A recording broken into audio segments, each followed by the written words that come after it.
পোখরাজ ধারণে হবে ভাগ্যোদয়, স্বাস্থ্যোন্নতি। জানুন এই রত্ন ধারণের নিয়ম। জ্যোতিষশাস্ত্রে প্রতিটি গ্রহের নিজস্ব রত্ন রয়েছে। এই রত্নের ওপর গ্রহের প্রভাব থাকে, যেমন সূর্যের রত্ন মানিক, শনির রত্ন নীলম, বৃহস্পতির রত্ন পোখরাজ ইত্যাদি। কোষ্ঠীতে কোনো গ্রহ দুর্বল বা অশুভ প্রভাব বিস্তার করলে জ্যোতিষীদের পরামর্শে সেই গ্রহের সঙ্গে সম্পর্কযুক্ত রত্ন ধারণ করা যায়।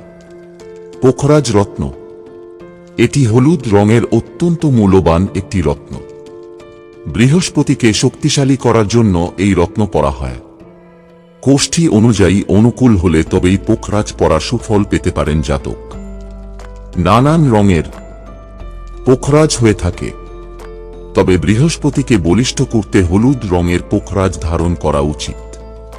উল্লেখ্য, সুনৈহলা, কেরু, ঘিয়া, কেশরী, হলুদ হকিক, টোপাজ ইত্যাদি পোখরাজের উপরত্ন।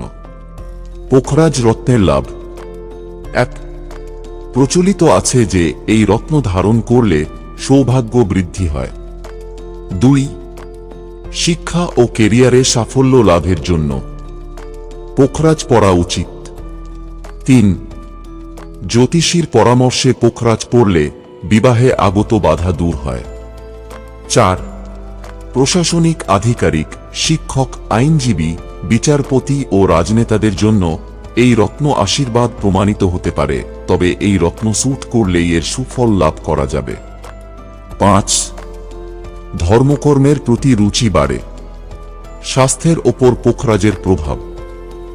1. কোনো ব্যক্তির লিভারে সমস্যা, হেপাটাইটিসের মতো রোগ থাকলে সোনার আংটিতে পোখরাজ পরা উচিত। 2. আলসার, গাঁটে ব্যথা, পেচিংস, হৃদরোগে আক্রান্ত জাতকরা পোখরাজ পরলে লাভ পেতে পারেন। 3. জ্বর, জন্ডিস, বীর্য বৃদ্ধি, বাতরোগ, গ্যাস, পাইলস থাকলে পোখরাজ পরলে সুফল পাওয়া যায়। বন্ধুরা, ভিডিওটি ভালো লাগলে লাইক করুন এবং আমাদের চ্যানেলে নতুন হয়ে থাকলে সাবস্ক্রাইব করুন। ধন্যবাদ। আপনার দিনটি শুভ হোক।